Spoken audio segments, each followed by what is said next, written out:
ma famille et mes amis. Aujourd'hui, nous allons parler de chant lyrique.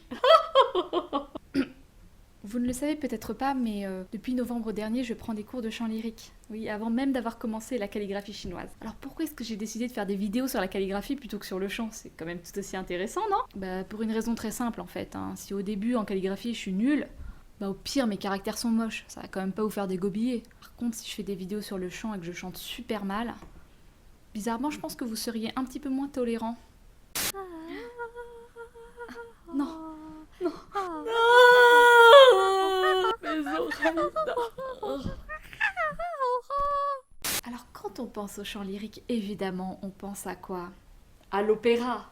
Bien sûr, l'opéra c'est l'art par excellence. Et si je vous dis opéra, vous allez penser à quoi en premier? Nessun Dorma de Pavarotti, la Casta Diva de la Callas ou encore la mélodie de la Reine de la Nuit dans la flûte enchantée.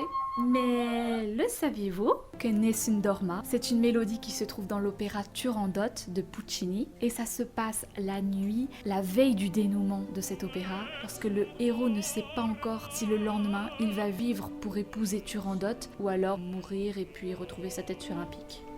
Tout de suite le chant prend son importance, hein. Les enjeux sont pas petits quand même.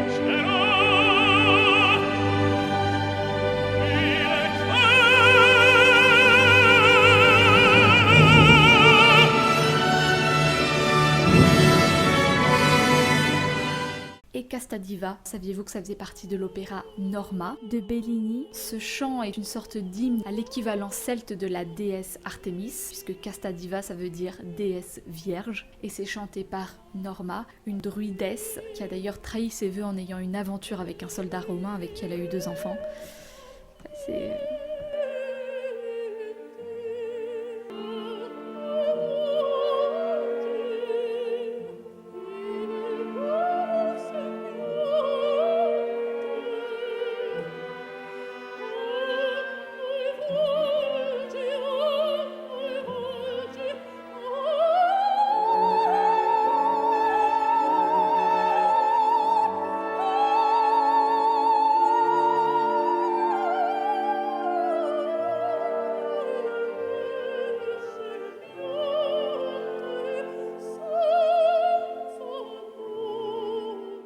Et la flûte enchantée, c'est un des opéras les plus connus de Mozart et les plus connus tout court, mais est-ce que vous saviez que c'est un opéra qui était carrément franc-maçon?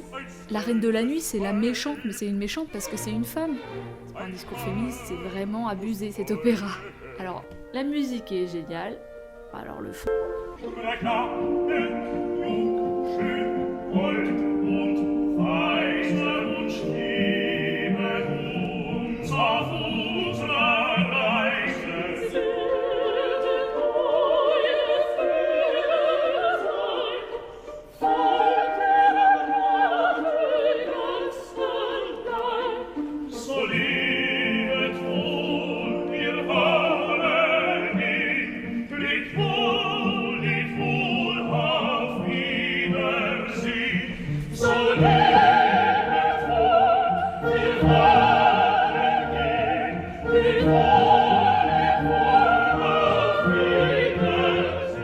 Bon, globalement, dans l'opéra, il y a 2 grandes catégories.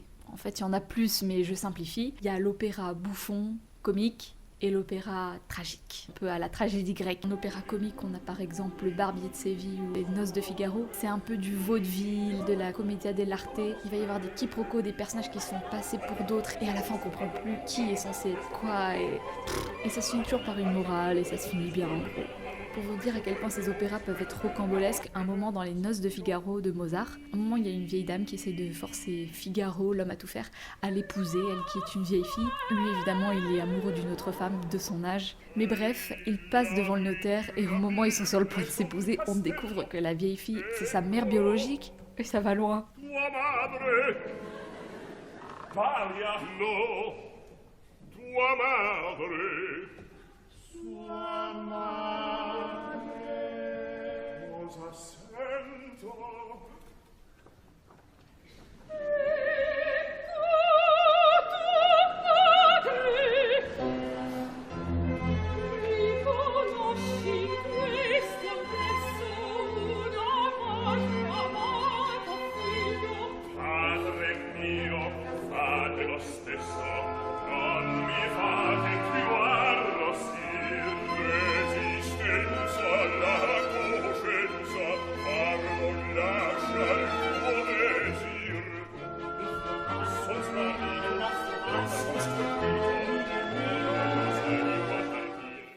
À côté de ça, l'opéra tragique, bah on a par exemple Norma, Tosca, Madame Butterfly. À la fin de Norma, bah, les deux personnages principaux s'immolent par le feu, hein, par amour.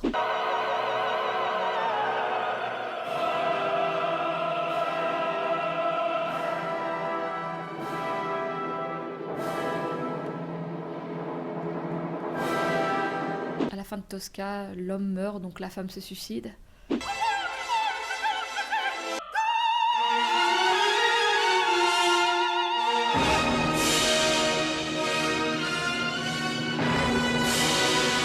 À la fin de Madame Butterfly, Madame Butterfly se suicide aussi, en donnant son enfant à son ex-mari et sa nouvelle femme.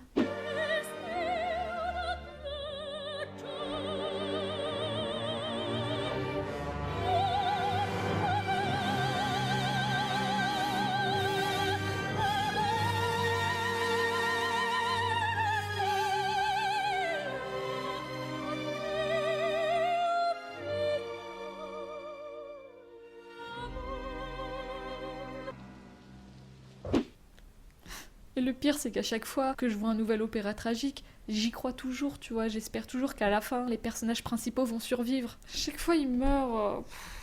Mais non, mais c'est trop déprimant. Alors, j'ai vu un seul opéra tragique pour l'instant où les personnages principaux ne meurent pas à la fin. C'est Turandot. Mais sauf que l'ironie, c'est que Puccini est mort avant d'avoir fini d'écrire son opéra. Donc c'est quelqu'un d'autre qui l'a fini à sa place. Il existe plusieurs versions d'ailleurs. Ouais, non mais faut pas me la faire à moi. Puccini, il aurait été vivant, il les aurait fait mourir ces personnages. Donc c'est évident. Il aurait fini sur un pic et puis c'était fini. Bon, en tout cas, je vous encourage vraiment à aller voir des opéras, bon, si possible à l'opéra, mais sinon même sur YouTube, il en existe plein, même parfois avec des sous-titres français, donc ça, c'est vraiment cool. Bon allez, fini la théorie là, maintenant on passe à la pratique au cours de chant, parce que avant de pouvoir figurer dans un grand opéra, bon bah déjà il faut apprendre à chanter. Et puis on commence par la base, hein, la base de chez base. Donc jusqu'ici, j'ai travaillé plusieurs mélodies, autant des très joyeuses et très mignonnes. Puisque met tout en fleurs, tous les brais nous réclament, viens, ne te lasse pas de mêler à ton âme il profumo che spande primavera, non senti tu nell'anima il suono di nuova voce rosinghiera.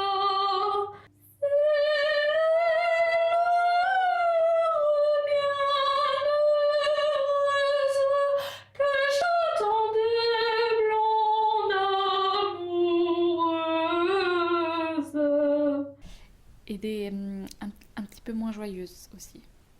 Luce ingrate dispietate, più del cielo e più dei marmi, freddi soli a miei martiri, freddi soli a miei martiri. Bah, le plus dur dans tout ça, c'est que je peux pas tellement travailler à la maison. Parce qu'à chaque fois, les voisins... c'est bientôt fini, oui. Ça te terre. On se tait, là. Eh, monsieur Bourri, fais-le en silence, wesh. Mais bon, allez, il faut travailler, il faut bosser, si je veux réaliser mon rêve de devenir une grande chanteuse d'opéra. Et puis, il faut que je devienne aussi une grande calligraphe. Ouais. Puis une vidéaste, compositrice... Ah bon, on décidera de mon avenir plus tard, ok. Allez, ciao la famille!